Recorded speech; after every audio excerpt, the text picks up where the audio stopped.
ఎప్పుడు రొటీన్‌గా చేసే స్వీట్ రెసిపీస్ కాకుండా, పిల్లలకు నచ్చేలాగా 10 నిమిషాల్లో అయిపోయేలా ఇన్‌స్టాంట్‌గా ఈరోజు 2 రకాల స్వీట్ రెసిపీని మీతో షేర్ చేసుకోబోతున్నాను. లెక్కపెట్టి మరీ తెచ్చుకున్న 12 కాజులతో కాజు బర్ఫీ, అలాగే ఇంట్లో ఉన్న పల్లీలతో అచ్చంగా స్వీట్ షాప్ స్టైల్‌లో కస్టర్డ్ యాపిల్ స్వీట్ రెసిపీని ఎలా చేయాలో మీతో షేర్ చేసుకోబోతున్నాను. అయితే 2 రకాల స్వీట్ రెసిపీస్ కూడా జస్ట్ 10 నిమిషాల్లో అయిపోతాయి. వీడియోలోకెళ్ళే ముందు కొత్తగా ఎవరైనా మన ఛానల్‌ని చూస్తున్నట్లయితే వెంటనే ఛానల్‌ని సబ్స్క్రైబ్ చేసుకోండి. ఇక ఏమాత్రం లేట్ చేయకుండా వీడియోలోకి వెళ్ళిపోదాం. Hi! Hello friends! Welcome back to our channel. నేను మీ లక్ష్మి. మొదటగా లెక్కపెట్టి మరీ తెచ్చుకున్న 12 కాజులతో కాజు బర్ఫీని ఎలా చేయాలో చూపిస్తాను. అయితే రెగ్యులర్‌గా తినే కాజు బర్ఫీ కన్నా కూడా ఈ కాజు బర్ఫీ చాలా టేస్టీగా ఉంటుంది అండ్ ఈజీగా అయిపోతుంది. ఇక ఏమాత్రం లేట్ చేయకుండా కాజు బర్ఫీ ఎలా చేయాలో చూసేద్దాం పదండి. ప్రిపేర్ చేయడానికి ముందుగా ఒక మిక్సీ జార్లో 1 కప్పు వరకు పంచదారను యాడ్ చేసుకోండి. అలాగే లెక్క పెట్టి తెచ్చుకున్న 12 కాజులను యాడ్ చేసుకోవాలి. ఈ దివాళీకి ప్రతి ఒక్కరు కూడా ఫైర్తో పని లేకుండా సింపుల్గా ప్రిపేర్ చేసే స్వీట్ రెసిపీస్ అన్నమాట ఇవి. కాజును యాడ్ చేసుకున్న తర్వాత ప్లేట్తో క్లోజ్ చేసి పల్స్ ఇస్తూ గ్రైండ్ చేయాలి, లేదంటే ఉండకట్టేస్తుంది. పల్స్ ఇస్తూ గ్రైండ్ చేయడం వల్ల ఇలా పౌడర్గా వస్తుంది. ఇలా మెత్తటి పౌడర్ లాగా గ్రైండ్ చేసుకున్న తర్వాత ఒక మిక్సింగ్ బౌల్ తీసుకొని వీటిపైన ఒక జల్లెడ పెట్టేసి గ్రైండ్ చేసుకున్న పౌడర్ మొత్తాన్ని యాడ్ చేసి విస్కెట్తో కానీ లేదా ఒక గరిటె కానీ తీసుకొని పిండి మొత్తాన్ని బాగా జల్లించుకోవాలి. ఈ పిండిలో ఉండలేమీ లేకుండా, అలాగే చిన్న చిన్న పలుకులేమీ లేకుండా నీట్గా జల్లించుకోండి. ఇలా జల్లించుకున్న తర్వాత ఈ పిండి జల్లెడని పక్కన పెట్టేసి పిండిని కూడా కాస్త పక్కకు పెట్టేయండి. సేమ్ అదే మిక్సీ జార్లో 1 కప్పు వరకు పుట్నాలను తీసుకోండి. ఈ పుట్నాలు మనకు చాలా తక్కువ ఖర్చులోనే దొరుకుతాయి కదా. సో 1 కప్పు పుట్నాలను యాడ్ చేసుకొని ఎంత వీలైతే అంత ఫైన్ పౌడర్ లాగా గ్రైండ్ చేసుకోండి. చూసారా, మనకి టెక్స్చర్ అనేది ఈ విధంగా ఉండాలి. అసలు పలుకు అనేది ఎక్కడా కూడా ఉండకూడదు, మెత్తటి పౌడర్ లాగా ఉండాలి. ఇలా గ్రైండ్ చేసుకున్న తర్వాత మళ్ళీ ఆ మిక్సింగ్ బౌల్ అలాగే ఆ పిండి జల్లెడ పెట్టేసుకొని కొద్దిగా ఇలాచీ పౌడర్ని యాడ్ చేసుకోండి. ఇలాచీ పౌడర్ యాడ్ చేసుకున్న తర్వాత ఇందాక మనం పిండి ఎలా అయితే జల్లించామో యాజ్ ఇట్ ఈజ్ అదే విధంగా ఈ పుట్నాల పొడిని కూడా జల్లించుకోవాలి. పిండిలో ఎక్కడ కూడా పలుకు అనేది ఉండకూడదు. సో జల్లించడం అనేది చాలా ఇంపార్టెంట్. ఇలా జల్లించుకున్న తర్వాత ఈ పిండి జల్లెడని కాస్త పక్కకు పెట్టేసుకొని ఈ పౌడర్స్ అన్నీ కూడా బాగా మిక్స్ అయ్యేలాగా ఒక విస్కర్ తీసుకొని నీట్గా మిక్స్ చేసుకోండి. పండగ అంటేనే చాలా హడావిడి ఉంటుంది కదా. అలాంటప్పుడు ఇలాంటి సింపుల్ రెసిపీస్ చేసుకోవడం వల్ల మనకి బోలెడంత టైం అనేది సేవ్ అవుతుంది. ఈ పిండి మొత్తాన్ని ఇలా బాగా మిక్స్ చేసుకున్న తర్వాత ఇందులోకి 3/4 కప్ మిల్క్ పౌడర్ని యాడ్ చేసుకోవాలి. ఇక్కడ నేను తీసుకున్న milk powder cost just 40 rupees. ఈ మిల్క్ పౌడర్ని కూడా ఈ పౌడర్లో మిక్స్ అయ్యేలాగా బాగా మిక్స్ చేసుకోవాలి. ఇప్పుడు మనకు మిల్క్ పౌడర్ ప్యాకెట్స్ అన్ని కిరాణా స్టోర్లో దొరుకుతున్నాయి. జస్ట్ 10 రూపీస్ మాత్రమే పడుతుంది. మనకు ఇలా అమూల్ మిల్క్ పౌడర్ తీసుకున్నాను నేను ఇక్కడ. ఇలా మిల్క్ పౌడర్ కూడా వేసుకున్న తర్వాత అంతా ఒకసారి బాగా మిక్స్ చేసి ఇప్పుడు మనము ఈ పౌడర్ మొత్తాన్ని కూడా ఒక పెద్ద మిక్సింగ్ బౌల్లోకి ట్రాన్స్ఫర్ చేసుకుందాం. ఇప్పుడు ఈ పౌడర్లో కొద్దిగా నెయ్యిని యాడ్ చేసుకోవాలి. ఇక్కడ నేను పెద్ద టేబుల్ స్పూన్తో 2 టేబుల్ స్పూన్ల వరకు నెయ్యిని యాడ్ చేశాను. ఈ స్వీట్ రెసిపీ ప్రిపేర్ చేయడానికి మనకు నెయ్యి కూడా ఎక్కువగా పట్టదు. జస్ట్ 2 టేబుల్ స్పూన్ల వరకు యాడ్ చేసుకొని చేతితో పిండి మొత్తానికి పట్టేలాగా నీట్గా మిక్స్ చేసుకోవాలి. పిండి మొత్తానికి పట్టేలాగా ఇలా నీట్గా మిక్స్ చేసుకున్న తర్వాత జస్ట్ కొద్దిగా పిండిని మనం ఇలా ఉండలాగా ఫామ్ చేసామనుకోండి, చూడండి చక్కగా ఉండగడుతుంది. ఇలా మిక్స్ చేసుకున్న తర్వాత ఇందులోకి కాచి చల్లారబెట్టుకున్న పాలని కొద్దిగా యాడ్ చేసుకుంటూ చపాతీ ముద్దలాగా కలుపుకోవాలి. నాకు ఈ పిండి మొత్తాన్ని కలపటానికి నాకు 6 టేబుల్ స్పూన్ల వరకు పాలు పడ్డాయి. సో ఎగ్జాక్ట్గా ఇంతే పడతాయనేది చెప్పడం కాస్త కష్టం. అన్నీ ఒకేసారి వేయకుండా కొద్దిగా యాడ్ చేసుకుంటూ చపాతీ ముద్దలాగా కలపండి. సో పాలు వేసే కొద్దీ పంచదార కూడా పూర్తిగా మెల్ట్ అయిపోతూ ఉంటుంది కాబట్టి సో పాలు అనేవి ఎక్కువగా పట్టవు. సో ఇది కొద్దిగా కేర్ఫుల్గా చూసుకుంటే చాలు. ఇలా చపాతీ ముద్దలాగా కలుపుకున్న తర్వాత పిండి చూసారా ఎంత సాఫ్ట్గా ఉందో. ఇప్పుడు ఇలా మిక్స్ చేసుకున్న ఈ పిండి మొత్తాన్ని కూడా ఒక బటర్ పేపర్ పైకి ట్రాన్స్ఫర్ చేసి ఇలా ఫ్లాట్గా ప్రెస్ చేసుకోండి. ఇలా ఫ్లాట్గా ప్రెస్ చేసుకున్న తర్వాత పైన కూడా ఒక బటర్ పేపర్ పెట్టేసి అట్ల కాడతో ఈవెన్గా చపాతీలాగా రుద్దేయండి. మనకు బర్ఫీ ఏ సైజులో కావాలి అనుకుంటామో ఆ సైజులో తిక్కేయండి. మీకు మందంగా కావాలి అనుకుంటే మందంగా ఉంచండి, లేదు నార్మల్గా ఉండాలి అంటే కాస్త పల్చగా రుద్దేయండి. నేనైతే ఇలా పల్చగా రుద్దేశాను. ఇప్పుడు మనము ఒక చాకు అలాగే ఒక స్కేలు తీసుకొని స్వీట్ షాప్‌లో కాజు బర్ఫీ డైమండ్ షేప్‌లో ఎలా అయితే ఉంటుందో యాజ్ ఇట్ ఈజ్ అదే విధంగా కొద్దిగా మెజర్‌మెంట్స్ తీసుకొని ఈవెన్‌గా కట్ చేసుకోవాలి. అలా కట్ చేయడానికి ముందుగా మనం ఇలా రుద్ది పెట్టుకున్న ఈ పిండిని స్క్వేర్ షేప్‌లో నీట్‌గా కట్ చేసుకోవాలి. కట్ చేసిన తర్వాత ఇలా ఎక్స్ట్రా పార్ట్ ఏదైతే వస్తుందో ఈ పార్ట్ మొత్తాన్ని సైడ్ ఉంచేసాను. ఇలా స్క్వేర్ షేప్‌లో కట్ చేసుకున్న తర్వాత నీట్‌గా డైమండ్ షేప్‌లో కట్ చేసుకోవాలి. మీకు డైమండ్ షేప్ నచ్చకపోతే స్క్వేర్ షేప్‌లో కూడా కట్ చేసుకోవచ్చు. అది పూర్తిగా మీ ఇష్టం. నేనైతే ఇక్కడ డైమండ్ షేప్‌లో కట్ చేశాను. ఇలా కట్ చేసుకున్న తర్వాత డైమండ్ షేప్‌లో ఏవైతే లేకుండా ఉంటాయో సైడ్స్ ఉంటాయి కదా! వీటి మొత్తాన్ని కూడా రిమూవ్ చేసి పక్కనుంచండి. డైమండ్ షేప్‌లో ఉన్నవి మాత్రమే ఇక్కడ ఉంచండి. ఇప్పుడు ఈ బర్ఫీ అచ్చంగా స్వీట్ షాప్ లుక్‌లో రావాలంటే పైన సిల్వర్ పేపర్ అప్లై చేయాలి. ఈ పేపర్ నేను అమెజాన్‌లో తీసుకున్నాను. మీకు కావాలంటే లింక్ కమ్యూనిటీ పోస్ట్‌లో ఇస్తాను. ఇలా సిల్వర్ పేపర్ అప్లై చేసుకున్న తర్వాత చూడండి మన బర్ఫీ ఎంత యమ్మీగా ఉందో. ఎటువంటి ఫైర్ యూజ్ చేయకుండా 10 నిమిషాల్లో సూపర్‌గా రెడీ అయిపోయింది కదా! ఇన్‌స్టాంట్‌గా ఏదైనా స్వీట్ రెసిపీ చేయాలి అనుకున్నా కూడా చాలా సింపుల్‌గా ప్రిపేర్ చేయొచ్చు. చాలా తక్కువ ఖర్చులో అయిపోతాయి. ఇప్పుడు ఎక్స్ట్రా పార్ట్ ఏదైతే రిమూవ్ చేసి ఉంచామో ఆ పిండి మొత్తాన్ని మళ్ళీ చపాతీ ముద్దలాగా చేసి ఈ పిండి మొత్తాన్ని కూడా ఒక 2 పార్ట్స్ లాగా డివైడ్ చేసి ఒకటేమో సేమ్ కలర్‌లో అలాగే ఉంచేస్తున్నాను. ఇంకొకటేమో నేనిక్కడ రోజ్ మిల్క్ యాడ్ చేసి పింక్ కలర్‌లోకి డైవర్ట్ చేస్తున్నాను.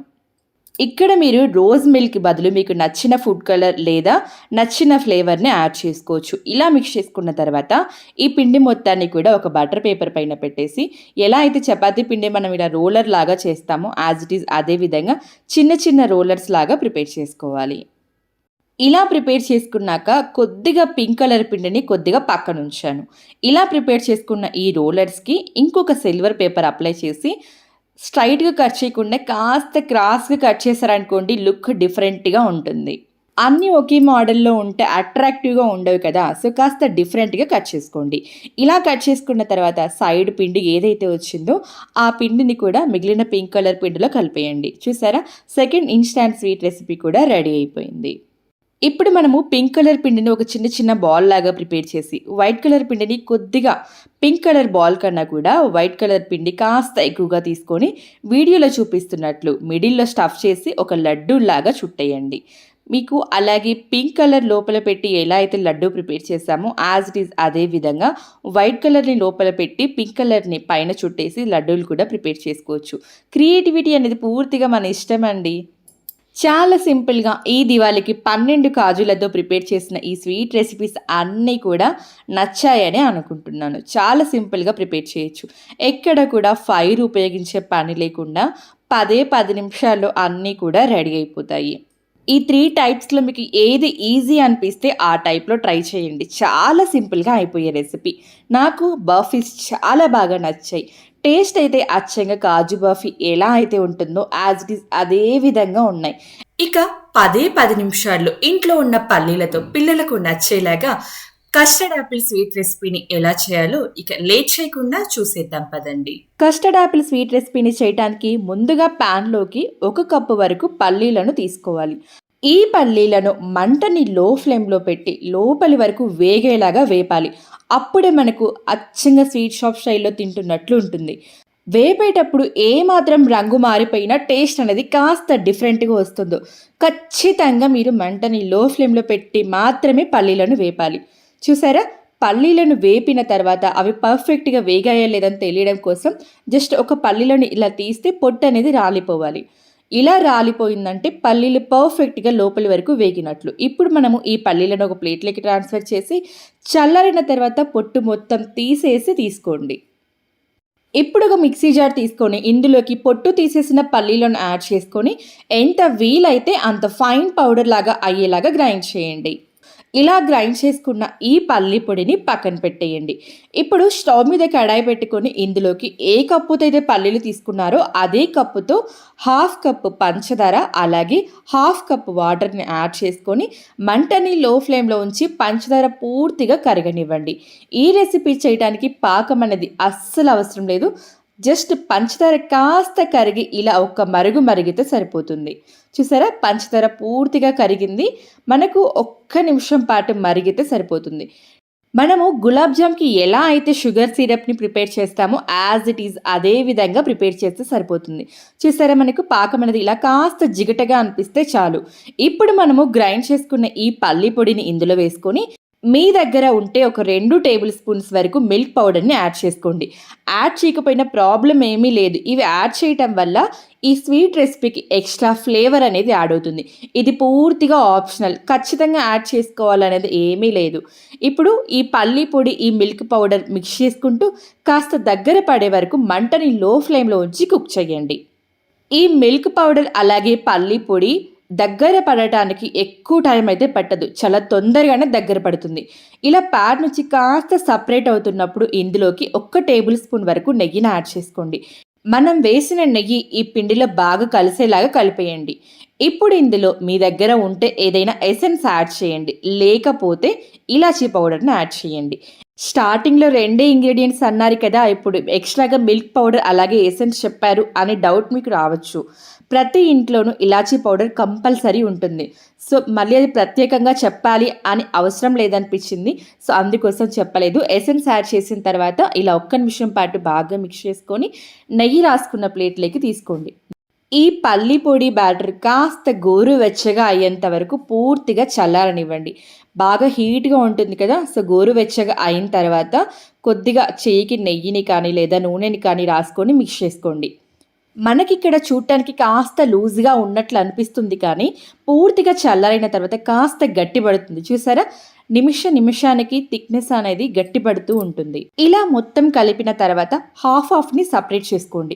ఒక 60% ఒకవైపు, 40% ఒకవైపు లాగా చేసి బాల్స్ లాగా ప్రిపేర్ చేసుకోండి. మీరు చేసే బాల్స్‌ని బట్టి కస్టర్డ్ యాపిల్ సైజ్ అనేది వస్తుంది. నేను ఈ సైజ్ బాల్స్‌ని ప్రిపేర్ చేశాను. ఇక్కడ నాకు 40%తో ఒక 5 బాల్స్ వరకు వచ్చాయి. మిగిలిన ఈ 60% బ్యాటర్‌ని మనము వాటర్ డ్రాప్స్ ఎలా అయితే ఉంటాయో అచ్చంగా ఆ షేప్‌లో వచ్చేలాగా చేసుకోవాలి. మీకు వీడియో క్లిప్‌లో కనిపిస్తుంది కదా! ఈ విధంగా ప్రిపేర్ చేసుకోవాలి. మీరు బ్యాటర్ మొత్తం ఇలా ప్రిపేర్ చేసి స్టిక్ చేసుకోవచ్చు. లేదు అనుకుంటే ఇలా స్టిక్ చేస్తూ వెంటనే కూడా అంటించేసుకోవచ్చు. ఇక్కడ నేనైతే ప్రిపేర్ చేస్తూ వెంటనే స్టిక్ చేస్తున్నాను. ఎందుకంటే చల్లారిన తర్వాత మనము మళ్ళీ మిల్క్‌ని యూజ్ చేసి స్టిక్ చేయాల్సి ఉంటుంది.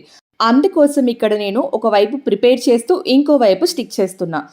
కస్టర్డ్ యాపిల్‌కి స్టెమ్ ఉండేసి ఎలా అయితే మనకు చూడటానికి చిన్న కళ్ళలాగా కనిపిస్తాయో అదే విధంగా ఎగ్జాక్ట్‌గా మనం ప్రిపేర్ చేసిన బాల్ తీసుకొని మిడిల్ నుంచి పెట్టుకుంటూ రావాలి. అప్పుడే మనకి అవుట్‌లుక్ అనేది కస్టర్డ్ యాపిల్ లాగా వస్తుంది. వీడియో క్లిప్‌లో క్లియర్‌గా ఉంది. క్లియర్‌గా చూడండి. ఎప్పుడైతే మీరు ఈ స్వీట్ రెసిపీని ప్రిపేర్ చేయాలి అనుకుంటారో అప్పుడు వీడియోని 1కి 2 సార్లు చూసి నీట్‌గా అర్థం చేసుకొని తర్వాత ట్రై చేయండి. అప్పుడు మీకు పర్ఫెక్ట్‌గా వస్తుంది. ఇక్కడ నేను ఒకవైపు ప్రిపేర్ చేస్తూ ఇంకోవైపు స్టిక్ చేయడం వల్ల వీడియో అనేది చాలా లెంతీగా ఉంటుంది. సో, అందుకోసం నేను ఇక్కడ కొద్దిగా ఫాస్ట్ ఫార్వర్డ్ పెట్టేశాను. మనకు ఈ కస్టర్డ్ యాపిల్ డౌన్ సైడ్ కూడా అదే లుక్‌లో వస్తుంది. ఎటువంటి డౌటు అవసరం లేదు. చూసారా? ఇదే విధంగా అన్నీ కూడా స్టిక్ చేసుకోవాలి. మీకు మొత్తానికి టోటల్‌గా అయిపోయిన తర్వాత కస్టర్డ్ యాపిల్ లుక్ అనిపించకపోవచ్చు. ఎప్పుడైతే మనము ఈ కస్టర్డ్ యాపిల్‌కి కలర్ అనేది ఇస్తామో అప్పుడు మనకి పర్ఫెక్ట్ అవుట్‌లుక్ అనేది కనిపిస్తుంది. అన్నీ కూడా ఇదే విధంగా ప్రిపేర్ చేసుకోవాలి. అన్నింటిని ఈ విధంగా ప్రిపేర్ చేసుకున్న తర్వాత ఇప్పుడు మనము వీటికి ఫుడ్ కలర్‌ని ఎలా కోట్ చేయాలో చూద్దాం. ఇప్పుడు ఒక ప్లేట్ తీసుకొని ఇందులోకి ఒక 1 టేబుల్ స్పూన్ వరకు కాచి చల్లారబెట్టుకున్న పాలను తీసుకోవాలి. ఇందులోకి గ్రీన్ ఫుడ్ కలర్‌ని యాడ్ చేసుకోవాలి. ఇప్పుడు మనము ఒక స్పూన్ తీసుకొని ఈ ఫుడ్ కలర్ అలాగే ఈ మిల్క్‌ని బాగా మిక్స్ చేసుకోవాలి. ఫుడ్ కలర్ మిక్స్ చేసిన ఈ మిల్క్‌ని వీడియోలో చూపిస్తున్నట్టు 2 చేతులకి అప్లై చేసుకోవాలి. ఇలా అప్లై చేసి కోట్ చేయడం వల్ల కస్టర్డ్ యాపిల్‌కి ఈవెన్‌గా కలర్ అనేది అప్లై అవుతుంది. చూసారా? మనకి ఇలా అప్లై చేస్తుంటేనే తెలుస్తుంది. మంచి అవుట్‌లుక్ కనిపిస్తుంది అని చెప్పేసి. అన్ని కస్టర్డ్ యాపిల్స్‌కి కూడా ఇదే విధంగా కోట్ చేసుకోవాలి. మీరు ఇలా కాకుండా బ్రష్‌తో కోట్ చేసినట్లయితే మనకు కస్టర్డ్ యాపిల్ అవుట్‌లుక్ అనేది సరిగ్గా రాదు. ఇలా కోట్ చేసుకొని అన్నీ కూడా పక్కన పెట్టేసుకోండి. ఇలా ప్రిపేర్ చేసుకున్న కస్టర్డ్ యాపిల్స్ అన్నింటిపైన ఒక చిన్న లవంగాన్ని గుచ్చండి. జనరల్‌గా చూస్తుంటేనే అర్థమైపోతుంది. ఇది స్వీట్ కాదు కస్టర్డ్ యాపిల్ అన్నంత పర్ఫెక్ట్ అవుట్‌లుక్ వచ్చింది కదా! సో, ఎక్కువ ఖర్చు లేకుండా చాలా సింపుల్‌గానే ఇంట్లో ఉన్న వాటితో స్వీట్ షాప్ స్టైల్లో లాగా కస్టర్డ్ యాపిల్ స్వీట్ రెసిపీని ఎలా చేయాలో చూసేశారు కదా. సో మీరు ఈ దివాళీకి డిఫరెంట్గా ఉండాలి, తక్కువ ఖర్చులో అయిపోవాలి అనుకున్నప్పుడు ఇలా ట్రై చేసి చూడండి. ఇంటిల్లిపాదికి తప్పకుండా నచ్చుతుంది. నచ్చడం అటు ఉంచితే తప్పకుండా మిమ్మల్ని ఎలా చేశారు, ఏమేం వాడారు అని అయితే ఖచ్చితంగా అడుగుతారు. ఈ కస్టర్డ్ యాపిల్ స్వీట్ రెసిపీ మీకు నచ్చినట్లయితే లైక్ చేసి ఈ వీడియోని మీ ఫ్రెండ్స్ అండ్ ఫ్యామిలీ మెంబర్స్కి షేర్ చేయండి. ఇలాంటి ఎన్నో రెసిపీస్ మన ఛానల్లో ఉన్నాయి. ఒకసారి ఛానల్ని చెక్ చేయండి. అలాగే కొత్తగా మన ఛానల్ని ఎవరైనా చూస్తున్నట్లయితే వెంటనే ఛానల్ని సబ్స్క్రైబ్ చేసుకోండి. మరో మంచి రెసిపీతో మళ్ళీ కలుద్దాం. బాయ్ అండి.